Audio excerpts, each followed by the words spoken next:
The Lady Bulldogs turned into LeBron James the way they came back while trailing. In the men's, at home, at the AC Jordan Arena, they look like the Minnesota Timberwolves. But on the road, like anywhere not named the AC Jordan Arena, they look like the Detroit Pistons. What's up with that? Coming up in 40 seconds. Stay tuned.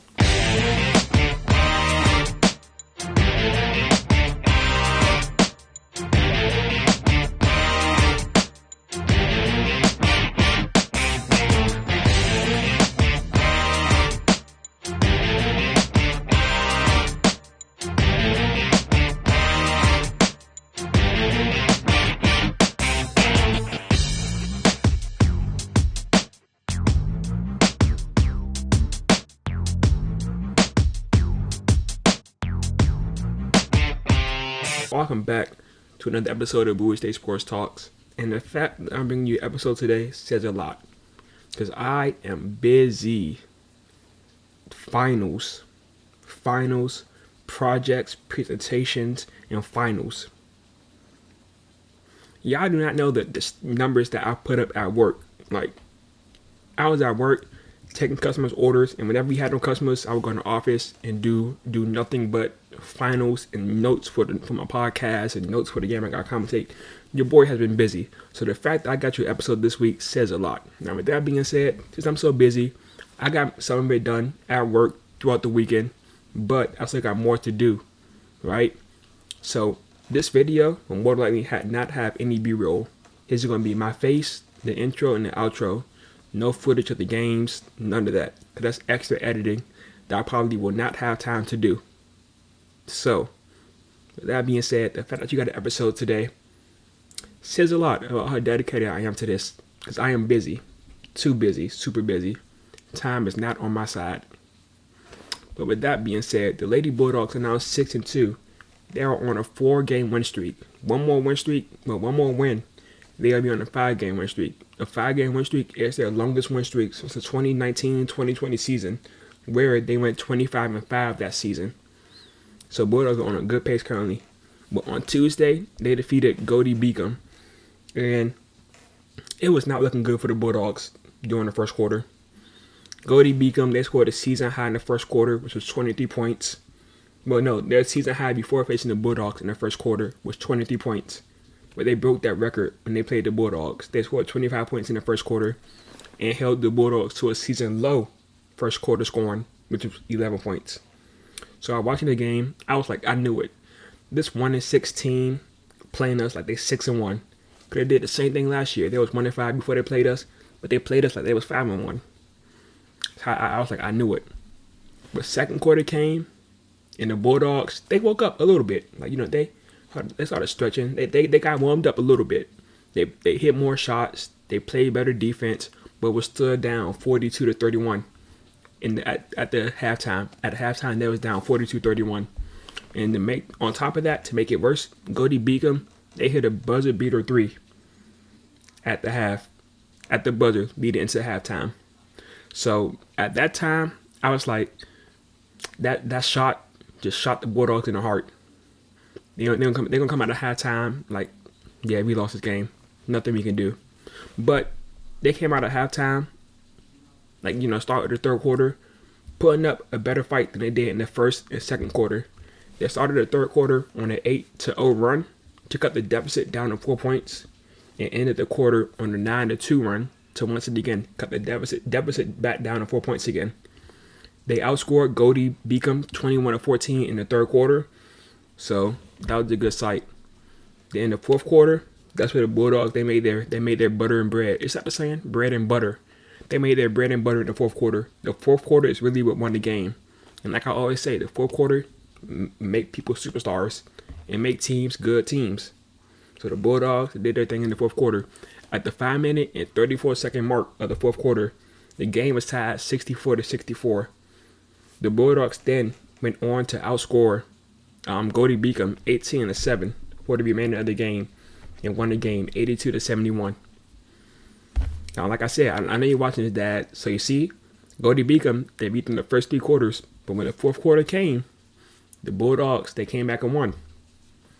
That's how I always say when we bowling, you can't get tired in the fourth quarter. See what I'm saying?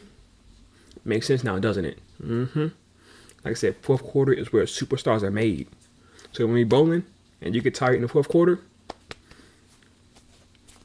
I be telling you, but you don't want to listen. Don't want to listen. Like I said, they outscored Goldie Beacom in the fourth quarter, 15-30.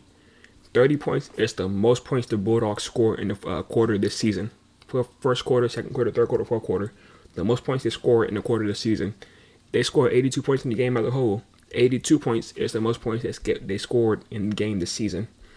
Anaya Harris had her best game of the season, arguably her best game of her college career. She scored a career high 27 points. She tied her career high in rebounds with 6. She also had 3 steals and 3 assists. And to top that all off, she shot 9 of 11 from the free throw line.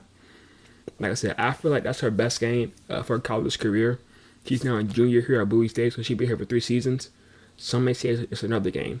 But I feel like that 27 point, 6 rebound, 3 steals and 3 assists, her best game ever in the Bowie State uniform.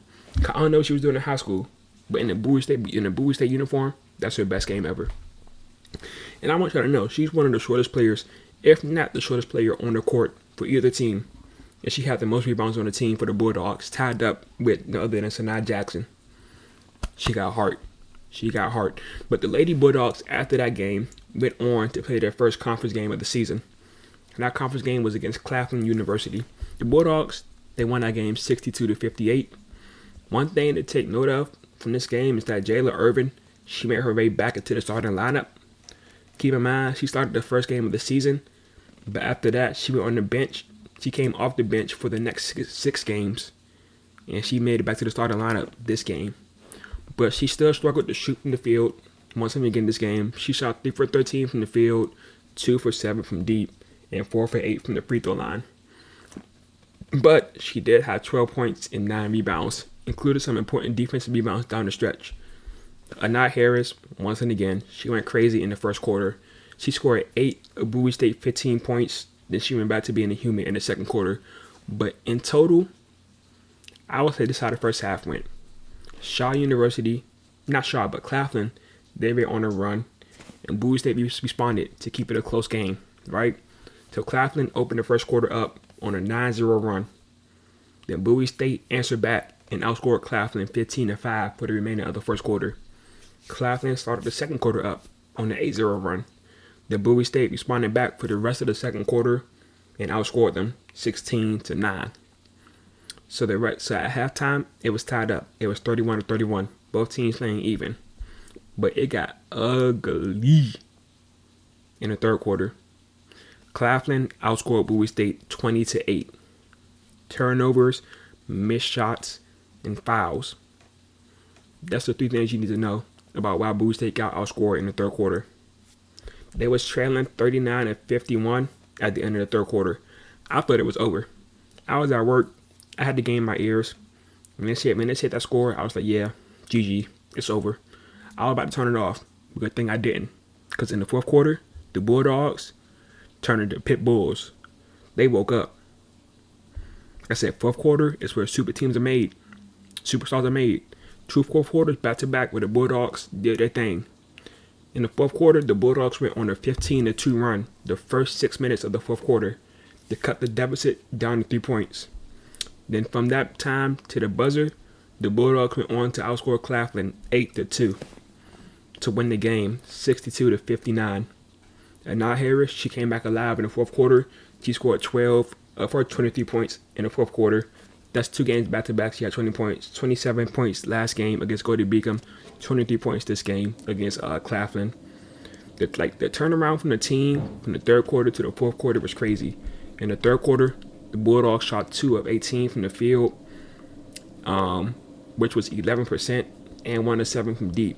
In the fourth quarter, they turned things around. They shot 9 of 13 from the field, which is 69%. Nice. So that's how they won that game. The Bulldogs, they got three home games coming up, which is unfortunate because that when there's home games going on, the gym is closed. So no gym for me this week from the looks of it. Their first game will be on Tuesday, tomorrow, which I will be color commentating, which I still got to finish taking notes for. They will take on Johnson C. Smith. I will be there at that game. That's on Tuesday.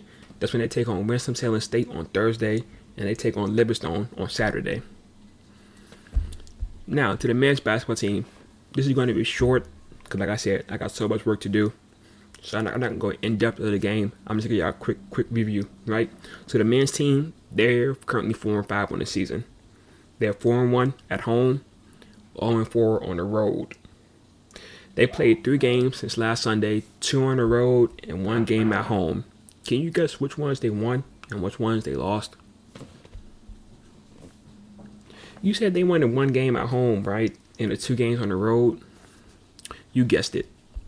They lost to that one school I could not pronounce last episode. I won't try to pronounce it again. They lost to that school 75-89. They won at home against Shippensburg 70-69. Nice.